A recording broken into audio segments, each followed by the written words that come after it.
Development of empathy in childhood. Hoffman's model explains how empathy begins and how it develops in children.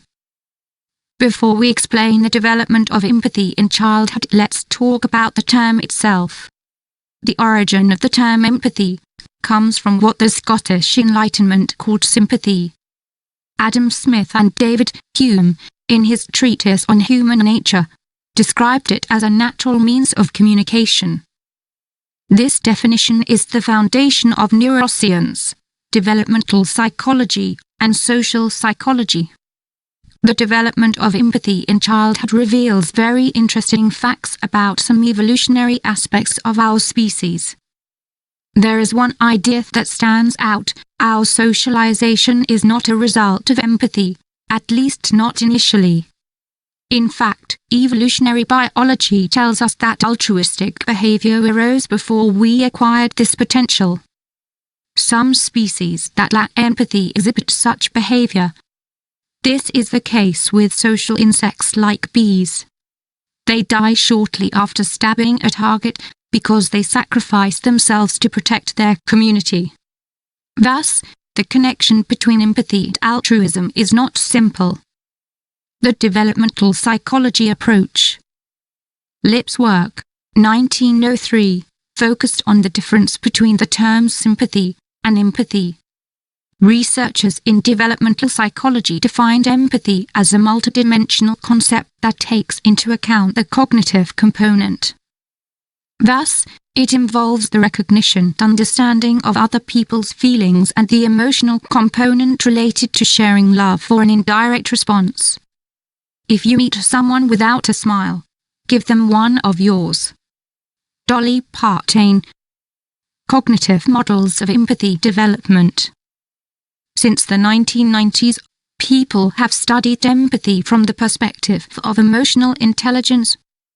This is Wimmer and Solovey's 1997 model stands out. Empathy is considered to include the perception and understanding of other people's feelings.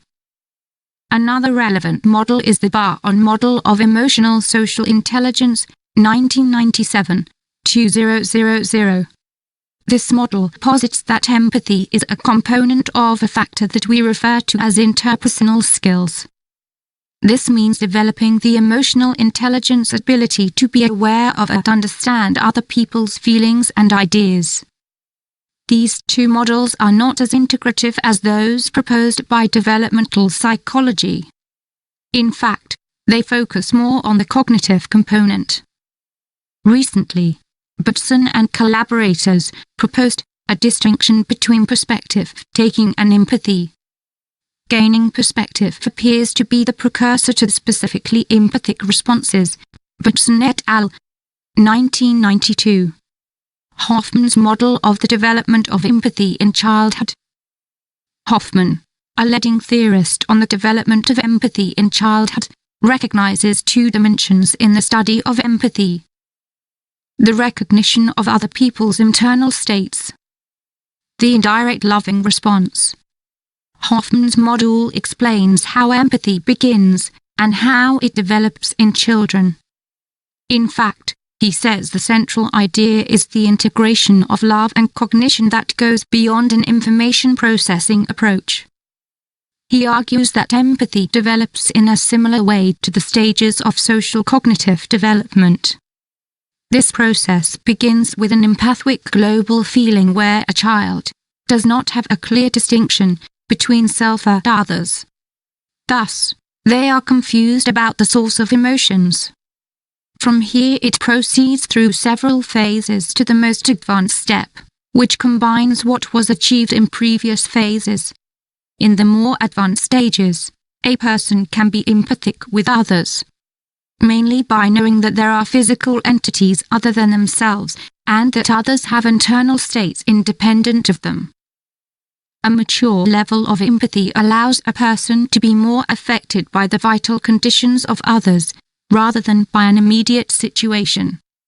According to Hoffman, there must be parallelism between feelings and affections and thoughts, moral principles and behavioral tendencies.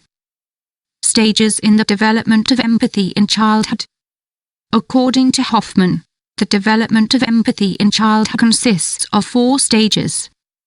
The first phase, global. This happens during the first year of a person's life. Here, a child still does not perceive others as different from himself. Thus, they mistake the pain they perceive in others as their own, as if it is happening to them. For example, a baby who sees their mother crying may wipe their own eyes. Another example: an 11-month-old girl saw another girl fall and started crying. She stared at the victim for a moment, then put her thumb in her mouth and hid her face in her mother's lap.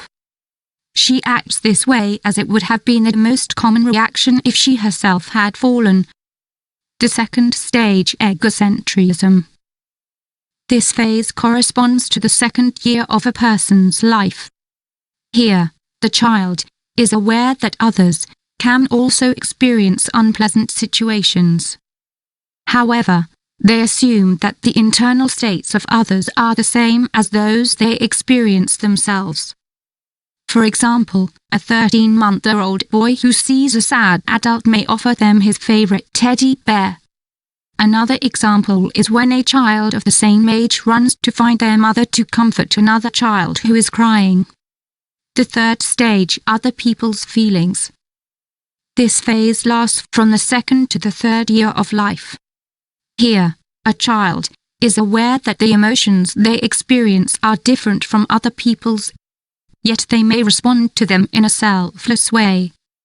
During this period, a child is already able to understand that another person's intentions and needs differ from their own. Therefore, a person's feelings may also differ from their own. They can thus offer comfort to others. Fourth stage, other living conditions. This last stage is the last childhood period.